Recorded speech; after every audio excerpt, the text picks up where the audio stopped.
Hi everyone, I'm your host Emma Burgic. And I'm your co-host, Jose Camacho. Whether you're a player or a coach, or you're just passionate about what you do and you want to be the best at it, this is the EMAzing podcast for you. Today's episode is sponsored by MatchSet. MatchSet is an amazing company that provides players with incredible equipment and apparel. With MatchSet, equipment does matter, and they make sure it won't slow you down. Use code Tennis with Emma to get 10% of Match Tennis today. Good morning, everyone. Thank you for joining us for another episode. We're so excited to have he's a good friend, I would say. Definitely. Scott Williams. He has an incredible resume that we literally cannot go over because we'll run out of time in the podcast. It's like his resume really speaks for himself, 21 years of experience. But what I wanted to highlight before we start the podcast is how nice of a person you are. You know, this is the first thing that I noticed when I met you, Scott, and I didn't really know that much about your career. Later on, I remember you were through Christian. You invited me to this clinic to help out with Tommy Haas. That's right. At that point, I was like starting in tennis, so I had no idea who Tommy Haas was. Like I was just to have fun, and I didn't know anything really about your career. But I was just so intrigued on how nice of a person you are and how passionate you are about the game and the energy you bring every time you step in the court. Still having a life and being on a tennis court. You know, I feel like it's so easy to get burnt out and as we were talking about right now, like going through motions of the things you do on a daily basis, it's so easy to fall in that pattern of just showing up, right? But you seem to bring like the same energy, the same like positive vibe to every single lesson you teach, every clinic you do, every time you play. Like we played yesterday and it was just a really casual thing. And you always have like a big smile on your face and it's really contagious and it's great to have you, Scott. So well, thank you, Jose. Wow, Jose, that was a great introduction. Thank you very much. That was really great. I'll take you to lunch. Wait, I need to do better now, so you can take me too. So he sent me a resume. I'm like, oh my God. So Scott and I met, when was it, like 5 years ago, Yeah, I probably think. around 5 Yeah, years something ago. around that. Intersection. I was coaching one girl that was on the team. Yep. You took the team, Florida. Team Florida. Team Yep. Florida. National intersectional, 17 sections competing. Exactly. And then, I said, I live in Wellington. He's like, oh, I live in Wellington too. I was like, oh my God, we need to connect. And since then we really connected. But for me, like, I need to list some of the things from his resume because some of his, just a little bit. So the audience, the people that don't know you know who we're talking to because he's a big deal. Okay, so he coached Max Murni to career high ranking of #1 in the world. He coached Tommy doubles. Yep. He coached Tommy Haas to career high ranking of #2 in the world, which is insane to me. I mean, I'm just sitting next to you right now. I'm kidding. But we are good friends, like off. Yes, and we really need to get together more, but it's really hard with both our schedules. Yep. But it's okay. It's okay. We know that. We're working on it. Yep. He was a USPTA head coach for Team Florida 14s and 16s. I mean, you still are. From 2014. You know, I haven't actually since COVID. I haven't been up since, but coached hundreds of college players to national, sectional, and regional championships.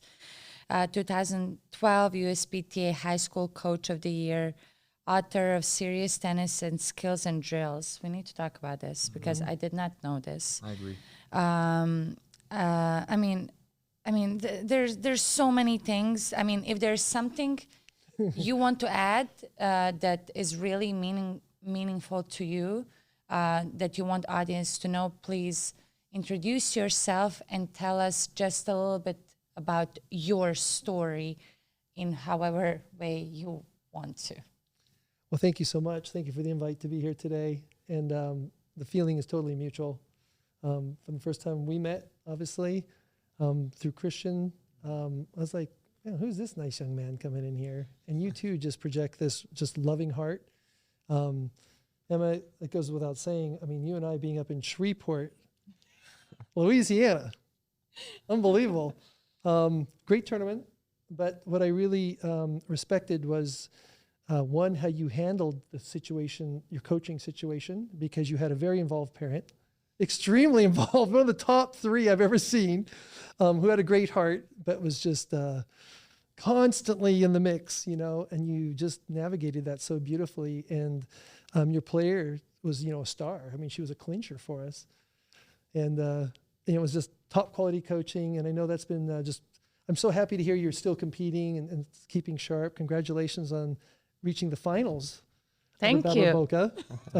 Truly a huge accomplishment. That tournament now has blossomed into such a big deal as a professional level tournament that people are now relocating here from all over the United States to compete in that tournament. So the fact that you're in the finals and the finals to be continued, not done, unfinished business. No. So, and this draw and during summer they're even stronger because so many players sign up. It was like 120 guys and 110 girls. Amazing. This weekend. And that's why it went longer. And I made it to, last 2 from 110 girls. But we are not going to finish it. We split the prize money. Oh, you did? Yes. Okay, champion. Let's go. I'll take that. Co-champion, no problem. Yeah, that's why I'm like, I don't have a loss on my record, so it's good. Perfect. Fantastic. Yeah, because he can't go more than Tuesday. He could not force us to play today. I wanted to play, but she has to go to San Diego Nationals, hardcourt. And it was like... Well, we know who would have won anyway. Yeah, exacally. In my mind, we know that. Save the poor girl the pain. Exactly. Give her a chance at Nationals instead of crushing her before she left. She just needed some matches, not a beat down. Okay, we'll leave that on record. Well, at some point, I would like to have the opportunity to come and interview you. We could do that next week. That'd be fun. Yeah, I really would. I'd like to get to the ins and outs of each round, how you prepared. Yes. What you went through mentally. It says we're having the hottest summer ever on record. Oh my God. And there you are playing through this whole thing, and your mom, and you're doing podcast, and you're working, and so yes, it'll be a fun podcast, I think. Yeah, it's a lot, but I love what I do. It's probably like you too. Like, never stops. And I changed my. I wouldn't say I changed. Okay, this podcast is not going to be about me. So let's focus on you. And next time, we're going to focus on my story. All right, good. Would love to. So tell us more about you. So, I grew up in Spokane, Washington, which is by no stretch of the imagination a tennis mecca, even though we've had 2 very, very good players come out of Spokane. Jan Michael Gamble was one of them. Jan Michael got to 14 in the world, hit 2 hands on both sides. Probably most recognized as being voted by GQ magazine and People magazine as the best looking male in the world. Yeah, there you go, Jan Michael. I had no idea. Did you know that? Yeah, she'll Google that real quick. Jan Michael. Is he? How old is he?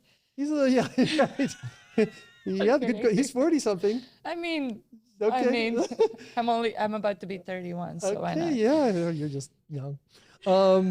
So anyway, Jan Michael, Julie Harrington got to 52 in the world, and there I was playing for Eastern Washington College at 22, and Boris Becker wins Wimbledon at 17 and a half. Wow.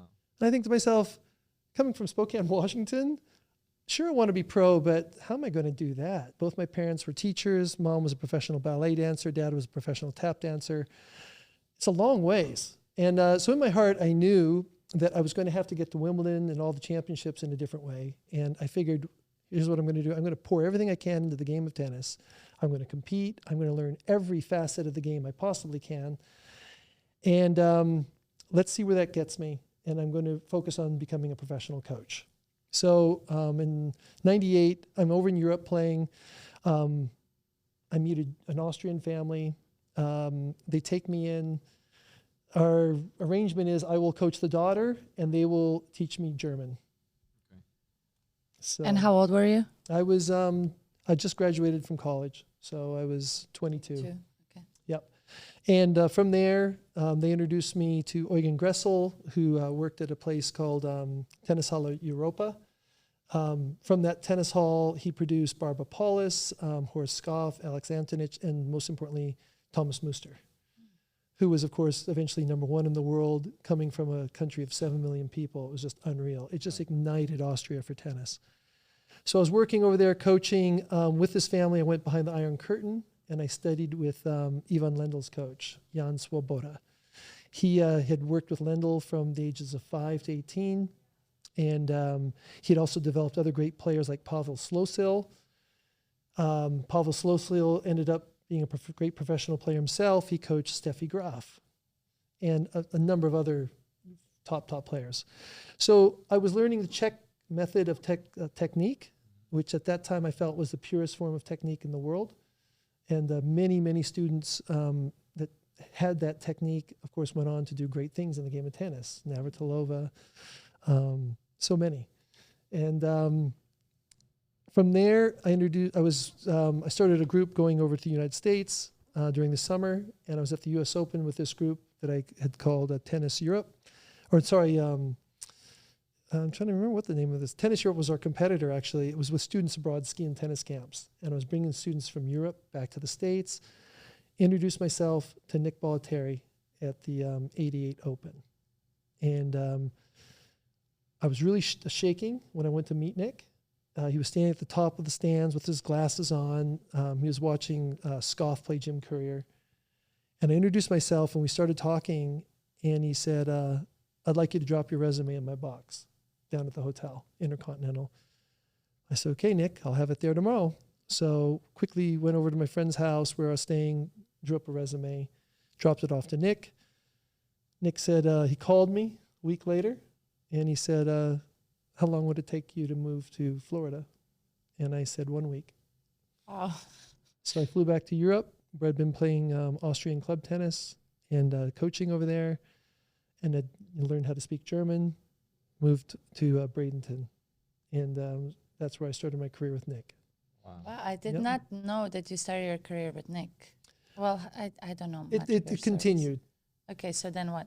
So with Nick, my first job was to work with the men's traveling team, which was a big one. I mean, you had great players like David Wheaton was a star on that team.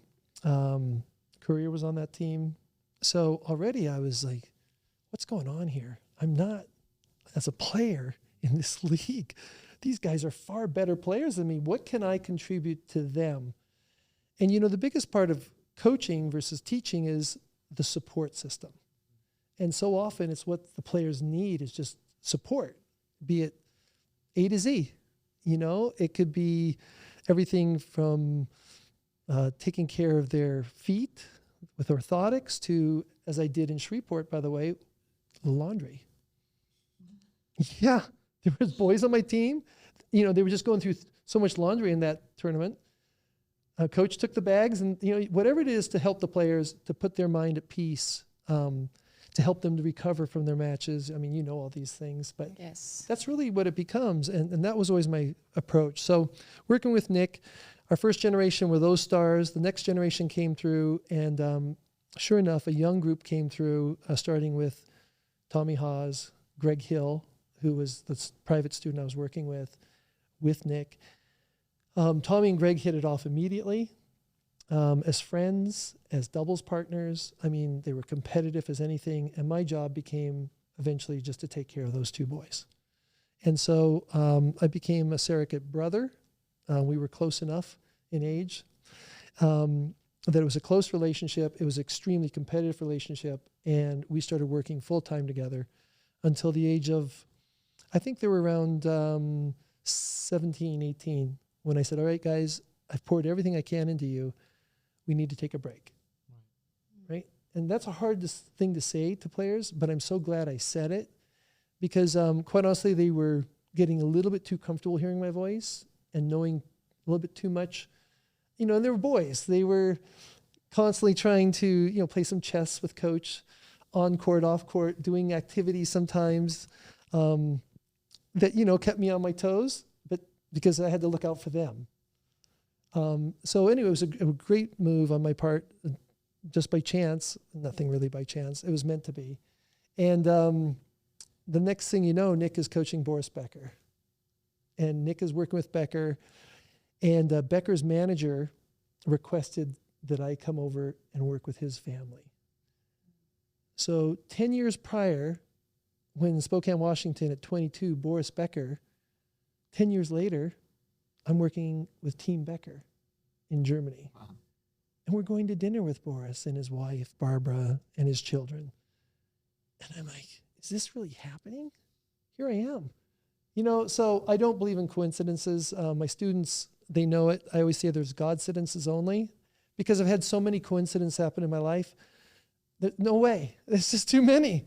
And so, you know, man has plans, but God always directs our steps. And it's not us that moves away from God. It's, you know, we move away from God. God never moves away from us. So even though we go through tough battles at times, on court, off court, you've always got to maintain that relationship. And so that is really what I try to do daily.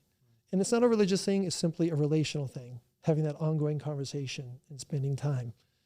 And that really, for me, is how I live my life and kind of pour into my students' lives. Yep. Well, that's incredible, Scott. That's incredible how things, do come full circle at some point. And it's amazing how I feel like if you flow with life, right? You look like a person. You can see it like you're not like fighting anything, right? You kind of flow with whatever happens, and that's when really crazy experiences and amazing experiences happen. I feel like when I was going through your resume, I didn't have that much time to read it this morning, but I was going through it and like looking at all the accomplishments. The first thing that I like shocked me, and I was like, I'm so impressed. It was I feel like when somebody writes a book or is an author, that's, you know, somebody has lived a lot. You know, you've experienced so much and Yes. and knows a lot about things in terms of tennis and life in general. We did prepare some questions, and we discussed that this is a topic that we wanted to. It was great for this podcast in specific, because we have a lot of listeners that work with Emma, like their kids work with Emma, and they're parent coaches, right? Yes. Or, I don't know how much of a coach side they have, but they're parents that want to like be there with their kids, and sometimes they even have more drive than their kids. You know, they want it more than their kids, which it's when it becomes a little bit problematic. But a lot of parents that want their kids to succeed, they have talent and they have what it takes to succeed in the future, whether it's in college or pro level. And in your case, it's like a perfect topic to talk about, because you've coached your kids and guided through them all the way to college, right? Your son is about to go to play college tennis. Your daughter's a senior, right? And PBA. Mm-hmm.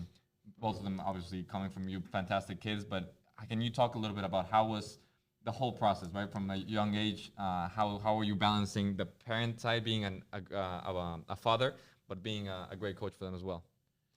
Yes, I'm going to tie to that question as well, because I have 2 boys, as you know. Yes, they're very cute. Thank you. And they're dynamos. They're coming. Yes, they are. They're very athletic too. So I want to know everything. Yeah. Okay. Like literally, they're 2 and 3.5. And as a parent now, you know, like, and as a tennis coach and a tennis player, literally like, okay, how did you decide, or did they decide it's going to be tennis? Who decided that? Mm-hmm. Okay. And, you know, did you put them in other sports? When did you take tennis seriously? So let's start one thing at a time. I'm going to ask you, okay, one thing at a time. How old were they when they picked up the racket first? And did you just put them in tennis or in other sports? Okay, so for both my children, I had a racket around them. Yeah, same. Yep. I just found some pictures of Jasmine, I think at 3.5 or 4, holding a racket. No, so she had it in her left hand. I wish it would have stayed in her left hand. That would have been a great thing. And gently with balloons, we would hit the balloon back and forth at that age. And it would be 2 hands on both sides. And, you know, and it was just very, very short. Personally, I feel motor skill wise, 5 is a good starting age. Okay. You know, I find when parents sign their child up under 5, it's more, especially on a clay court, them doing finger painting in the clay versus tennis. And I share with parents, we can wait, you know, get the balloon, try it that way first. To answer your second question, I did try to introduce them to other sports. Jasmine did ballet. They both did taekwondo. I'm a ski instructor as well, so I introduced them to skiing at 3.5, 3 years, 8 months for Jaden. So I always emphasize balance, but my biggest advice for a parent of 2 boys or girls or combination is it's their journey from the get-go.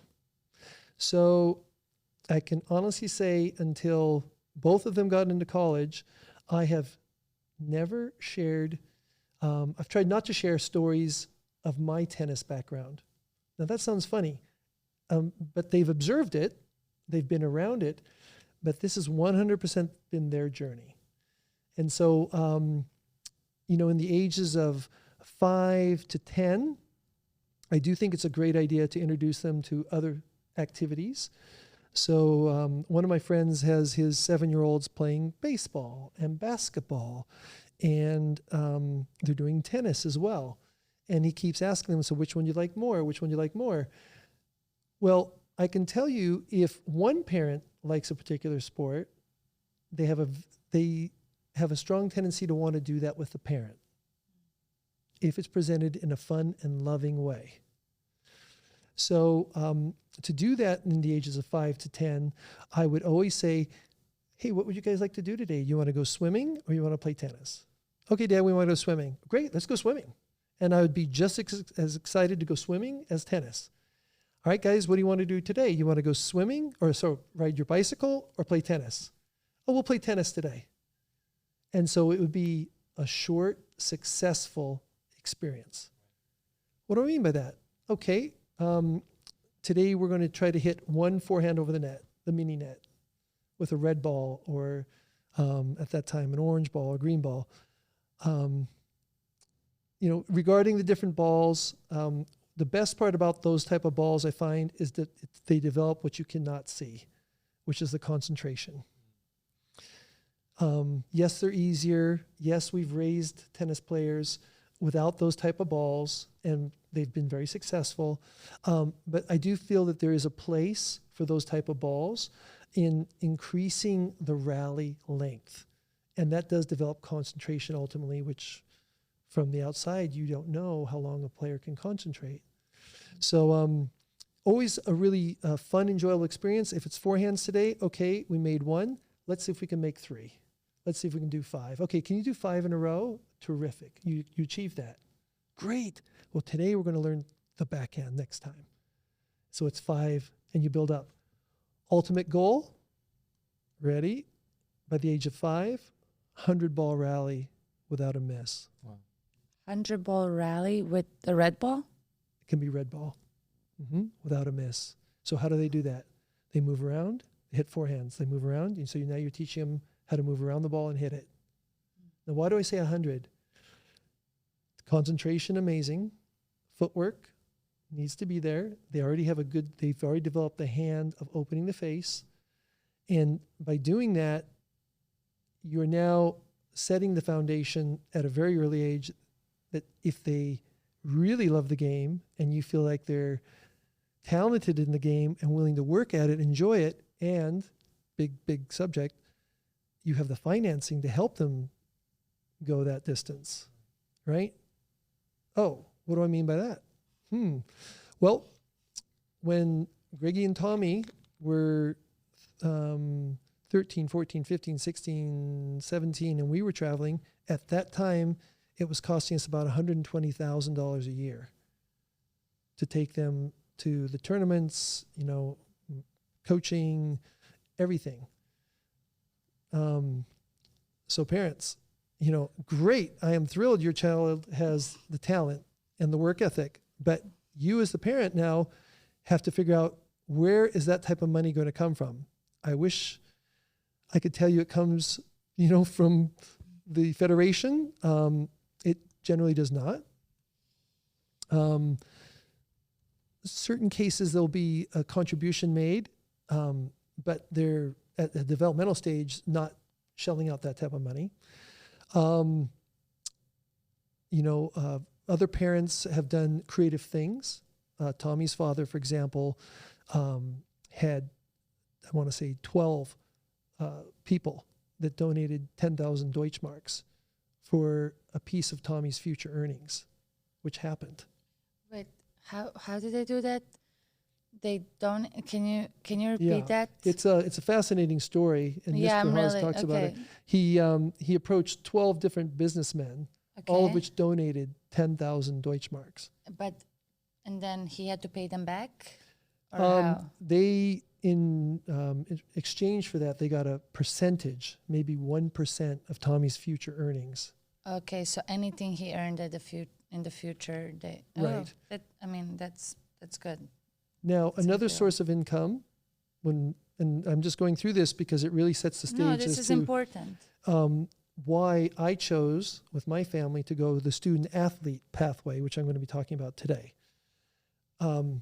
Because as a husband, as a father, as a coach, I knew that those numbers, especially doing what I'm doing as a coach, that requires me to be helping people all the time for their development, difficult to raise those kind of numbers to then send your children off with who? Right. Someone else that you're paying. So I chose the student athlete pathway, and it's now become a viable pathway for players that love tennis to go on from college, who's basically paying for that time. They're getting an education, then to go on to the tour for many of them that choose to do that. Yeah. Yeah, and I feel like we discussed this with Iris a little bit, how it's when tennis is a little bit different, right? Because I know in golf it's like almost every single player that goes on tour goes to college because of the age. Like golf allows you to be a little bit older when you go on tour, right? You rarely see an 18-year-old, 19-year-old winning a U.S. Open or a big tournament because it's a sport that requires a little more maturity in the mental side and it's not as physical. So you don't need to be out there in the tour at 21 years old, right? In tennis, you're always kind of against the clock, right? You always need to get out there if you really want to make it in the pros. So I feel like, but you really see the same amount of competition and kind of like, yeah, you're training the same amount. You're playing a really high level player, especially now in the US. And you're basically living as a pro, but you're still getting your education and you're getting it paid for, right? So there's this like a little bit of a stigma that is getting like a negative reputation in sports like tennis, but it's a great pathway and I feel like you can see it with your kids. And I wanted to go a little more in depth, Scott, and just before we move into like the college stage that they're about to go in now, like with you, when you started actually seeing how much it was going to cost, obviously like the financials, and then but as well like the time that you were investing on your kids, right? That it could have been time that you could invest in your work, right, with coaching other kids or other clients. How did you were able to find that balance in which right now today that they're about to go to college, you can see how healthy your relationship was with them, right? As a parent, like it was never, you never crossed the line, right? Of you wanting to like, no, like you need to I do did this. a couple times. You did? I did. Okay. And I'll tell you, Ask. So yeah. How do you keep that fine line? So interesting because all our children are different, as you've just learned. My daughter is, Jasmine is, she's a leader. She collects all the facts first. She is very outgoing, but she listens. She's a great listener. She requires the cooperative style. So there was 2 times in the last 22 years, as she turned 22 today, where I tried the command style of, Jasmine, get back here. We're doing it this way. You know what Jasmine did? This first time she did it was 11 years old. She looked at me. She walked over to the sidelines. She put her racket in the bag and she goes, Dad, practice is over for today. Wow. I'm like, I got to coach her differently. I can't do that with her. Okay. My son, oh boy, 180 degrees opposite. Required the command style. Actually would fire back at me, which boys do, especially get ready, mom, get ready. That 12 to 18 range, they are atomic. And it's a cool period. I'll tell you, the turning point is when the testosterone hits their system. And that's actually my window with guys. When the testosterone hits, that's my best window as far as coaching. Generally, I would say 15 to 22. When they're absolutely at the top, maxing out, just kind of busting all out at the seams. And God just kind of, I think with my demeanor and everything, kind of helped me to be the glue that keeps them together in that phase. But we all have different stages that I think we can specialize in. But, coming back to that, it's just different coaching styles. So Jaden required command.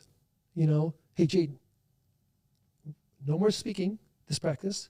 You're going to listen, and this is what we're going to do. And if you talk one more time, I'm finished. He responded great to that. but force me to do that. That's not my style.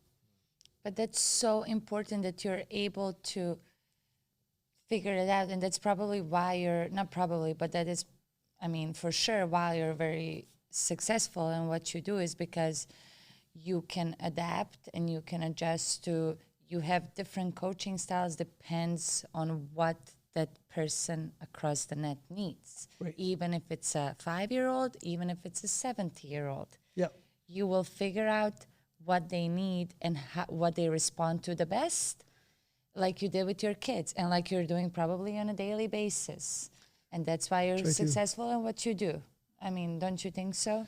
You know, it's every day I wake up and I just say, you know, God, please introduce me today to the people. Give me eyes to see, ears to hear, and the discernment in my spirit to know how I can serve them, to help them. So that's exactly right. Yeah. It's what does this person need? You know, you experience it as well. Someone comes in and they're paying you for a session. You know, that person may just want to hit. Yeah.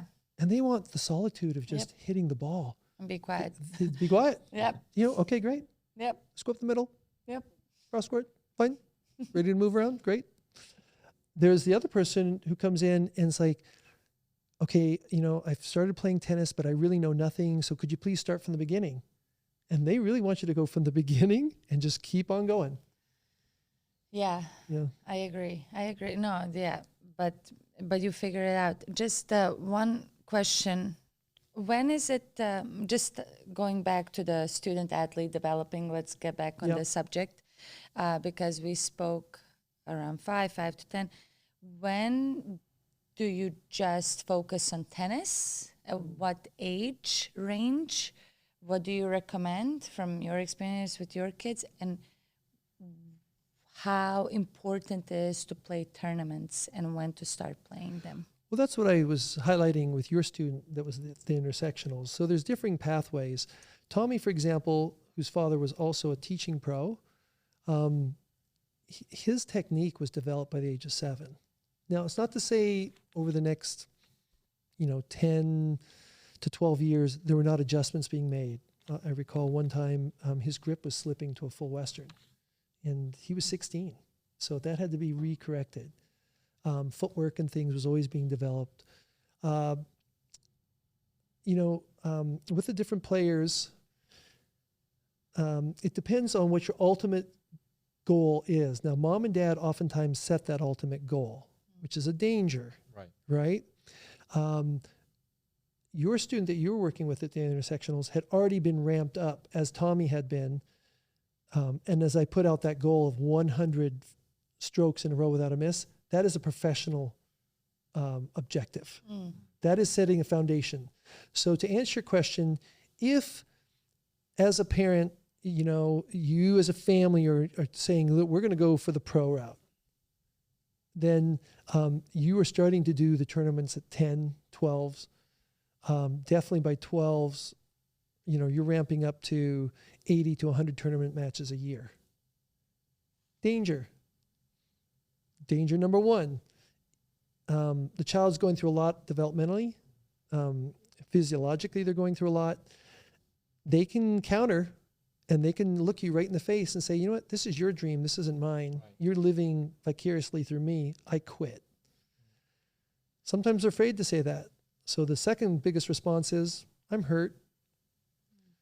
And you know what? The most undetectable injury that I ever heard was fibromyalgia. Dad, I got fibromyalgia. If the child says that they have fibromyalgia, that every time they pick up something, they feel, paralyzed or a shock in their body, and it, gives them a headache. How do you test that? But then, because this is huge, like burnout, right? It huge. Always seems to come like in such physical sport, in any sport, right? But when sports are required to play from a young age, right? And then when you're so young, well, the parents are the ones that are guiding you through training, through how much you play, to tournaments. What was your key, or how do you tackle the burnout in general? Is there something you do in specific? Yes. Or say that kind of like, we'll see. Maybe the kid gets burnt out. Maybe it doesn't. And maybe she loves or he loves the sport. And how did you tackle the burnout? So going back to knowing that wasn't going to have, and by the way, it's gone up now. I think it's close to 175,000 a year to be out there Right. with a player, doing a full year, playing tournaments, 32 tournaments roughly. It's expensive. So knowing that wasn't going to be coming out of, anyone that I knew, we weren't going to inherit that or anything like that, by far not. So the way I approached it is I said, well, when would I want them to be enjoying tennis the most? And it's right now. I want them to be enjoying tennis between 18 and 22. Right. So parents, that's the same thing when you're hitting the tour. Now, yes, I know Alcaraz, he's 20, but I can't think of a person who's enjoying tennis more than he is. Now, he definitely did a professional route, very, very different circumstances, support team. That's another way you can make it as a pro. You get sponsors around you. You get a team of people who believe in you, who make it enjoyable to do the process. That's so huge. That's what you bring as a coach. It's huge. Yeah. Enjoyable. So you're working hard. You're going for the gold ring of let's go pro. Let's go for a top D1 program, but it's enjoyable. And when it stops being enjoyable, I found even from my side, coaching, there were times where, and again with Jaden, with that command style, I started going into a little bit too extreme, like, come on, Jaden, let's go. And then it's like, I'm not competing with a loving heart. And the biggest mistake parents make is they think it's a sprint. It's a marathon. They're getting all upset because I see them fussing out their children. Yeah. Because how could you lose to Bobby again? It's the second time you've lost to Bobby in 2 sets straight. What's the matter? Oh my goodness, that child's done. Right. Yeah. They don't want to hear all that when they, Yeah. and as a parent, knowing and seeing, I've seen parents hit their child. I'm sorry, that's a no-go. If you're hitting your child, stop, you're done. Go a different direction. You're too extreme, you're too into it, you're gonna ruin it. Well, gee, that's how, no, don't get me wrong, there's people who've endured that and suffered, but they still suffer today from that treatment. And it's not worth nothing in the game of tennis, nothing that you could accomplish in the game of tennis is worth wrecking your relationship for life with your child. Right. Yeah, and it's really interesting because at some point I feel like the parents get to that point in which they realize they only have a certain amount of control, right? Yes. Like the kids, yes, they're not as mature as a more an adult or an adolescent or a college-aged person, but they are humans that are gonna have dreams, whatever yours are, whatever you as a parent are. They will have their dreams, they will have their aspirations. So there's that control that those parents want to have. It's only gonna last so long, right? It might last until they're 13, it might last until they're 17, maybe. But at some point, that person, that girl, or that boy is gonna grow up and be like, I'm done with this, right? I don't want to do this. It's not my dream. This, as you said, this is yours. So there's really, if you think about it, it's hard, right, at the moment, but there's no point because they're going to be the ones that have the final choice at some point. So as you said, making it enjoyable, just you're working with the kid, not like against him or against her. Exactly. And it is hard for a parent to sit on the sidelines and watch. Oh, yeah. Right? Oh, it's yeah. extremely hard. I mean, I can say, having coached both my children and other players, when it's your children, the conversations you've had with them. And by the way, I didn't say this, but off the court, I'm always dad. On the court, I'm coach. That's important. And when I went home, no more talking about tennis. Right. Oh, really? Yeah. So no way you don't talk about That's what I'm tennis at saying. home. It's their journey. Now, There's no way. I would What do you have think? I would have the tennis channel on. Yes, wait, I guess. I would have the tennis channel on. If they sat down to watch with me, And we will talk maybe about the match. I talk about the match. Yeah. But no, they need total That's good. Like sitting at the dinner disconnect, table. right. That's good. No. Yeah, that's important. That kind of kicked back on me. Yeah. At one point when they were around 13 or 15, my children said, or I think they were 13, right around there, they go, Dad, you're just the worst after a match. I go, I am? And they go, yeah, you don't say anything. Well, okay, in part, sometimes it's better not to say anything, right? Especially if it was a bad match and they didn't play well. But I want them to decompress a little bit, but they took my silence as I'm upset. I go, children, I'm not upset. I'm very proud of you, the fact that you showed up and went out to compete. I'm never disappointed in you. Dad's just quiet because I know you're upset because you care. So once they understood that, and I think they really believe that, you know, it was much, much better. Yeah, I'm sure. Yep. Wow. Yeah, don't you think that, and I don't know, maybe it's different, but I think that tennis parents are more extreme than any other sport parents. Yes. And maybe I'm wrong because I just played this 15-year-old girl, right? Parents are Russian. Okay. And Already you were laughing because we could already hear the comments coming through the fence from the dad in particular, or the mom, one of the two. Yeah, and I heard, you know, the backstory before I played the girl. You know, one of my friends that's a coach and knows the family, and she's like, yeah, they since she's 10, you know, it's just tennis. There's no birthday parties. There's no life for her. It's just tennis. And she was like, this girl, because my friend that was talking about this, she also has a 14-year-old girl, so they kind of like know each other. So she's like, this girl already hates tennis. Yeah. Like, what is going to happen by the time she's 18? She's very talented. She's very good. She's such a good player.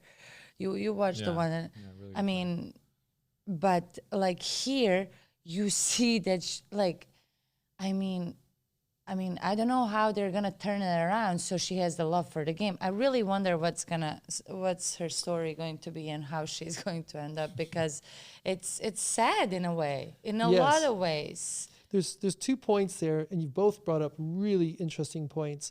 The first one was, you said at a certain point the parents need to let go. Yeah. And you're 100% right. So the parents need to become managers. And I started doing that actually when my children were 12 and 13. What does that mean? I would pay one of my coaches to work with my child. And I'd get their feedback, what they thought, and I'd share, okay, when I get out to play with them, this is what I'd like to do. And we'd work together, but I was away. So they had some space. Also arranged it sometimes that the other coach would take them, you know, to go watch them play at a tournament. Most importantly, with my son, I found a mentor, Rich Bloomfeld, who was a former player at George Washington. He is a very successful young man, and he's been a wonderful mentor for my son now from the age of 14. Wow. Yeah. Invites him to church. They go to church. I mean, this man's talking about the big picture with my son, and it's not coming just from dad. So that's a huge piece. I saw Mr. Hawes do it when he turned Tommy and his daughter, Sabine, over to Nick Bollettieri. And then eventually I got to experience that time with Tommy. The other piece of this successful prodigy, and most families don't know this, is the huge source of income for a future professional players, the management groups. Tommy was signed by the age of 10. Sharapova was signed by the age of 7.5. Max Murni was not signed by the age of 50. He got his first sponsor at 15.5, and that was a private investor who paid for him to come to the academy to train there and then would help him get on the road. By the way, some of my early memories of Max, which always choked me up, he had a 1972 Lincoln Continental with a cool round window in the back. I always wanted one of those afterwards. Sleeping in the back of that car with his dad down in Texas, stringing rackets. Wow. So Max, love that young man. He's still a young guy. He's, you know, he gutted it out, and he kept hanging in there, and he was an incredible athlete. So parents, I'm thrilled. Again, your child's talented. They got the work ethic. You're into it. You know, you have this vision to be a pro. Has a management group approached you lately? Answer that question. Have they? Have you gotten any offers? Maybe they know about your child. Send them a resume. Send them a bio. Try it. See if you can get them to come look. Have you had any federation support? Yes or no? These are indicators. These management groups know what they're looking for. The coaches that they work for them know what they're looking for in youth that have future talent. Right? Which is a whole nother thing to talk about. But no, that's fantastic, Scott. That's fantastic. And I think it's great insight for all the parents listening. So before we go, I do want to make a very selfish question. So this is for me. And before, we've had Emma, and we had the last few podcasts. Obviously, it's really big right now, the woman empowerment in coaching, right, and Yes. playing, and we had some fantastic conversations with Iris and other coaches. I'm going to take this opportunity to ask you, and for all the other guys that are either players, coaches, parents, whatever, for specifically men. I can I don't know, one thing that I see, and it's hard to explain, but you seem, I don't want to curse in camera, but you seem like a man that has all his stuff together. You know what I mean? Like, Most of the time, I try to, but I blow it every day. I can tell you that. There is understand. no way he does. I understand. No, that's right. Thank you, Emma. And I Thank know, you. but see, this is what I mean. You know, he's so humble. Like, No, you know I what do. you're doing. You know, and I understand I you try make to. mistakes like everyone does, but I don't know. There's something that you see, and again, I say that this is a really selfish question because for those that know me, I grew up never having a father figure, never had the pleasure of having a mentor, right? So through my college journey in golf, and I've been in academies and all over the place on my own. I've never traveled with my family. My family is always back in Mexico. So I have this big admiration for just men that they just look balanced in their life. You know what I mean? They have a character, but they also have this gentle side to them, and they have their stuff together. Because I don't want to curse, but everything seems in place. So I'm just wondering some advice that you can give to kind of maturing as a man, and especially in sports and I don't know, as right now. No, perfect. That's It's a great question. Yeah, terrific. So my answer is wisdom, and it's how we gain wisdom in life. So you and I and Emma, we can gain wisdom from each other. Boy, Emma, what did you experience with that parent? What did you experience with that player? Jose, how did you feel in that match? What were you experiencing when you tried to take that backhand up the line past me? Okay, whatever. So we're sharing wisdom. We can watch wisdom. I think that's one of the things that really impresses me about the youth today that I get to work with is they're very put together. They're very knowledgeable. But there's so many things that Google and Siri cannot tell us. So God has given us that game plan, and it's the Bible.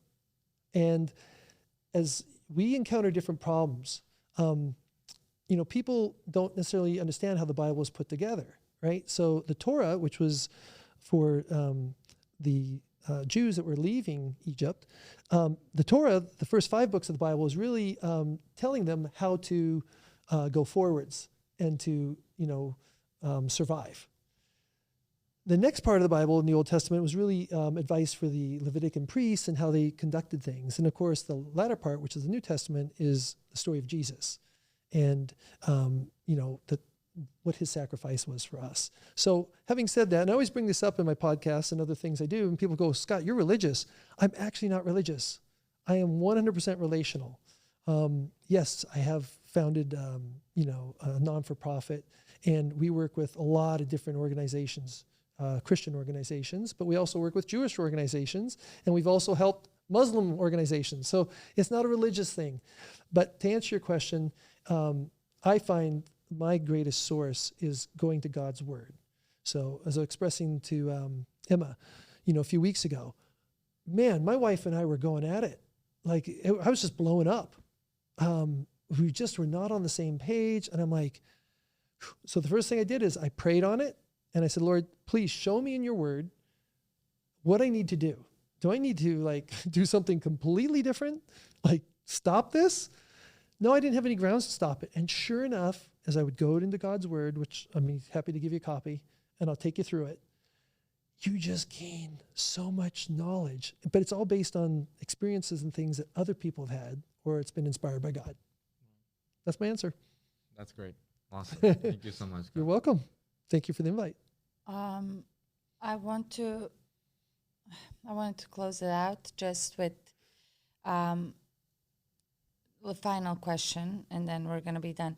I read in your resume, what's your coaching philosophy? Can you share it with the audience, and why? Yeah, I want you to share your coaching philosophy. Okay, so my coaching philosophy is how to have a loving but competitive heart. 100%. How can I go out like we were doing yesterday? I want to win. You want to win. I know Christian definitely wanted to win. My son and I want to win. Emma wants to win. We all want to win. we all get annoyed, by the way. We all sometimes perceive offenses. Oh, that person's stalling. Or, I saw Medvedev fussing out Tsitsipas for his 5-minute bathroom break again. So we get offended out there. We get agitated. But how can you work through that and still just really love the whole process? Yeah. And so that's what I really like to share as we do our Match Point Impact events around the state, our non-for-profit. This is Tommy's non-for-profit. Okay. And we do it in different parts of the country as well, but we do what we call Send It Forwards camps, where we don't charge for a person to attend. If they make a donation, they send it forwards for the next player. Okay. And that allows them to get some top-level coaching. We help them with equipment if they need it. Right now, Match Point Impact has teamed up with Feed the Hungry. It's not the poor. Feed the Hungry here in Palm Beach, in Wellington. That's great. And we got a big event coming up on December 16th to help raise funds for that. They're presently feeding 500 people here in Wellington. Wow. Families. Huge. 500 families. 500 families. It's more people than that. So it's an amazing organization. But that's what we do. We go around and we really share, how do you have a competitive, loving heart? How do you embrace the moment? Yeah. How do you compete with joy in your heart? Yeah. Not anger. Yeah. That poor girl is competing that you were referencing. Yeah. She's angry. She's Angry. You bitter. can see it on her face. She's angry. Right. And the parents may just not know Yeah. what they don't have. Yeah. They probably do. Maybe, yeah. Yeah. Anyway, Okay. Anyways, we definitely have so much more to talk about. thank you for the invite. We're gonna do another one very shortly. Next one's on you. Yes, you're gonna interview me. Okay. And then between now and then, we're gonna grab lunch. Terrific. Yep. Yeah. Got to catch up on a Jose lot. is buying lunch Oh, yes. because he's a college student. I'm kidding. Okay. Well, thank you so much once again for coming. Thank you. Taking time out of your busy day. And everybody, thanks for watching. And we'll see you next time. Today's episode is sponsored by MatchSet. MatchSet is an amazing company that provides players with incredible equipment and apparel. With MatchSet, equipment does matter, and they make sure it won't slow you down. Use code TennisWithEmma to get 10% of Match Tennis today. Thank you so much for supporting and listening to our podcast. Make sure to follow us on social media. And be sure to listen to next week's episode of the EMAzing Tennis Podcast.